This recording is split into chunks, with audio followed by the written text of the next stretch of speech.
I've been thinking a lot about the books on the shelf behind me lately. These books I've collected over the course of many years.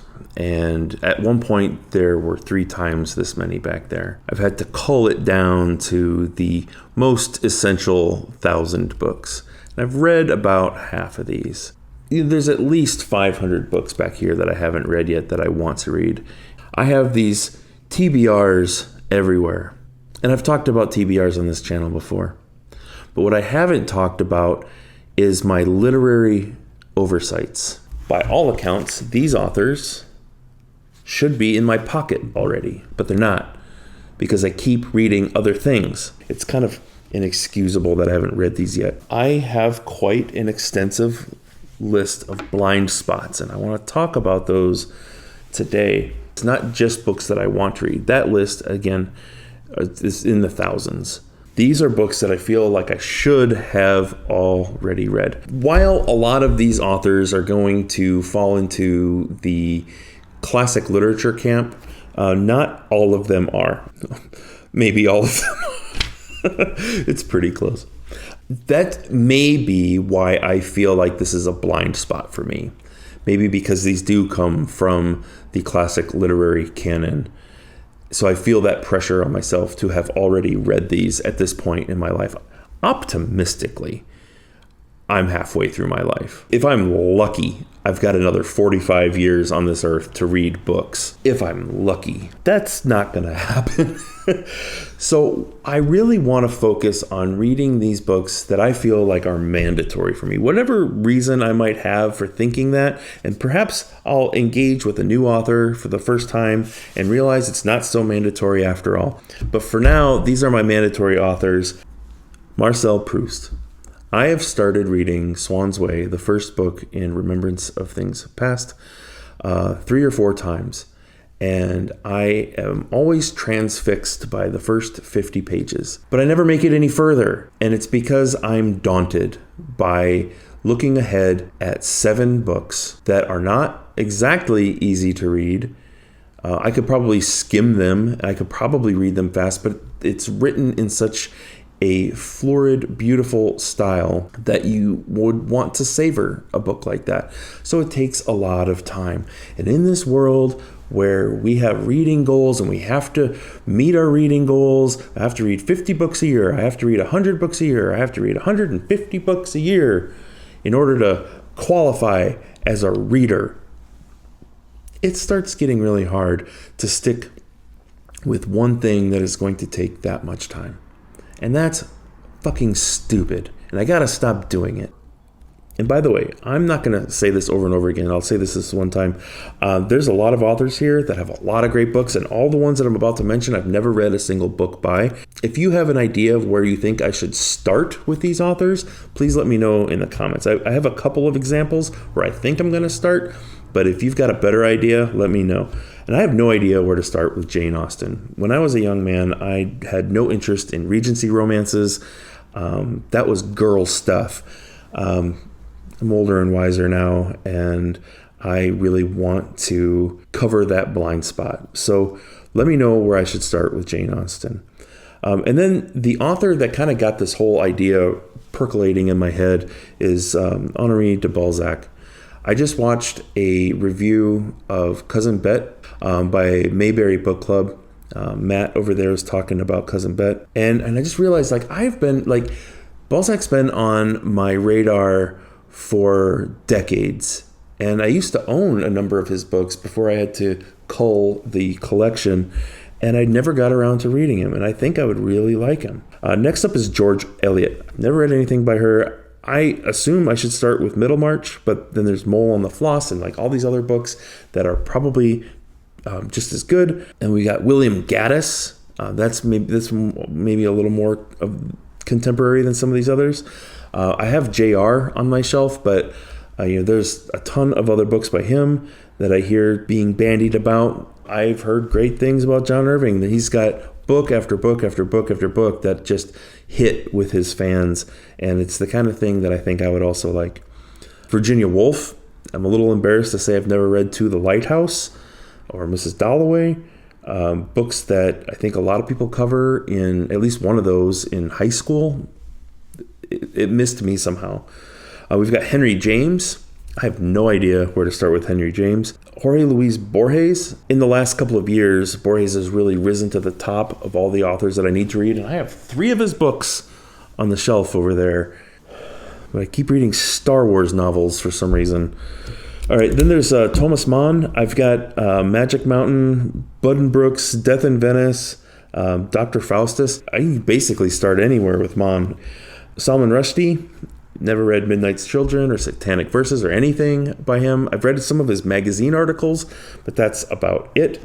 Alexsander Solzhenitsyn. I started reading the Gulag Archipelago a long time ago, and I quickly realized that I was in over my head, at least for how I was feeling at the time.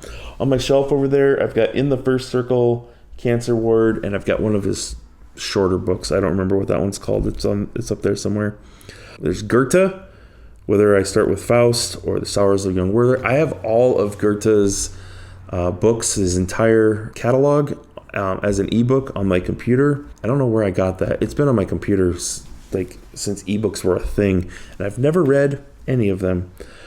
And then the big one, probably the biggest name on this list, other than maybe Jane Austen, that I've never read anything by, and that is Leo Tolstoy. I've never read War and Peace, never read Anna Karenina, none of his short stories, none of his poetry. I've never read anything by Leo Tolstoy. And what kind of a lit bro hasn't read Proust, hasn't read Tolstoy, hasn't read Gaddis, hasn't read Solzhenitsyn? I've got Stefan Zweig on there too. He just seems like the perfect author for me. I haven't read a thing.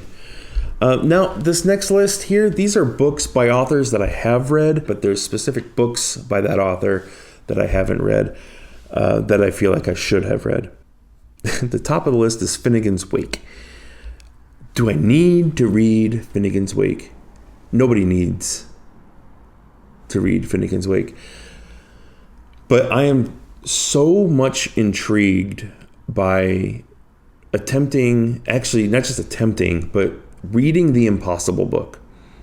I think it's a pretty universal that nobody's going to understand Finnegan's Wake without a key. And I have one of those keys. It's called something called the Skeleton Key to Finnegan's Wake by Campbell and somebody else.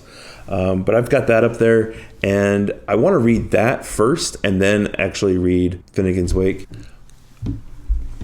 That might be a book that I languish in, and so I might, I'm full of contradictions. I'm probably wanting to read that for all the wrong reasons. All right, moving on. There's Humboldt's Gift and the Adventures of Augie March by Saul Bellow. I've read a number of his other books, and I love them. And these 2 books here on this list are probably his 2 most famous. Then there's the Decameron, and I'm going to butcher this Italian name, Giovanni Boccaccio, probably. I don't actually know if I've ever heard his name pronounced. I think it's Boccaccio. Decameron, that's on my shelf over here. Been on my shelf for 15 years. I've never read the short stories of John Cheever or Anton Chekov. And as a writer, I can't believe I've never read the masters of the short form, Cheever and Chekov. I've read a bunch of Dickens, but I've never read Bleak House, Great Expectations, or Tale of Two Cities, which might be the top 3. I need to finish reading Dostoevsky. I haven't read The Idiot or Demons yet, but I've read Crime and Punishment 3 times. I don't know why I reread that when I had other books by him that I needed to read. I've read a couple things by Gabriel Garcia Marquez, but I've never read 100 Years of Solitude or Love in the Time of Cholera, easily his 2 most famous books. Actually, a name that should have been on the previous page of an author that I need to read is Nabokov. I've never read Lolita or Pale Fire or Despair, none of his big books, and I've never read anything by him. Not sure exactly where to start there. I think I'm most intrigued by Pale Fire, though, from what I've heard of that one. It's one of those novels that resist traditional storytelling, and I'm always fascinated by a book like that. Hugo's Les Miserables. Obviously, I need to read that. Toni Morrison's Beloved. I've read a bunch of stuff by her, but I've never read her masterpiece. And for my money, there isn't an author alive today who is better at communicating the plights of the human condition than Toni Morrison. To Kill a Mockingbird is on this list. Who in the English-speaking world that has read 1,000 books or more has not read To Kill a Mockingbird? I've got Anthony Powell's Dance to the Music of Time. I've never heard of any of Anthony Powell's other books other than this, and I used to own this set, so it's 4 books. But when I moved in here, this is one of the sets that I had to sell off. And now I kind of wish that I hadn't, because I really want to read it now. But it'd been on my shelf for 15 years and I hadn't read it yet. So I need to finish reading my Shakespeare. I'm probably over halfway through his complete works.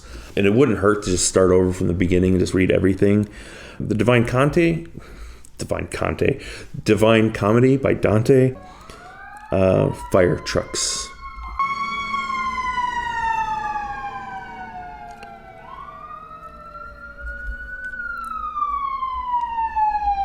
And then a book that I've mentioned a bunch of times here, again, is Gargantua and Pantagruel. And again, this was I've got it, where is it?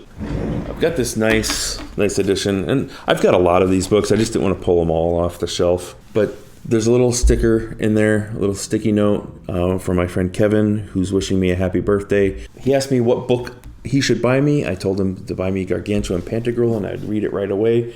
And it's been 15 years. So that's it. There's so many more books that I want to read, but these are the books that I feel like I should have already read. And so this would kind of qualify as my mandatory TBR. And by God, I'm not going to let another 5 years of my life go by without finishing this list. I don't know when I'm going to die.